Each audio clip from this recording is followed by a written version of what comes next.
ఆశలు రేపినా అడియాశలు చూపినా సాగే జీవితం అడుగైనా ఆగదుగా. నిన్న రాత్రి పీడకల నేడు తలుచుకుంటూ నిద్రమానుకోగలమా? ఎంత మంచి స్వప్నమైన అందులోనే ఉంటూ లేవకుండా ఉండగలమా? కలలుగని అవి కలలే అని తెలిసినదే తెలివమ్మా. కలతలని నీ కిలకిలతో తరిమెయ్యవి చిలకమ్మ.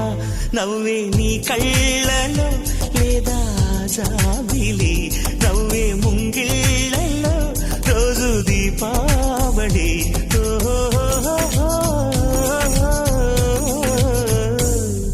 సంతోషం సగం బలం, హాయిగా నవ్వమ్మా. ఆ సంగీతం నీ తోడై సాగవెగ్గువమ్మా.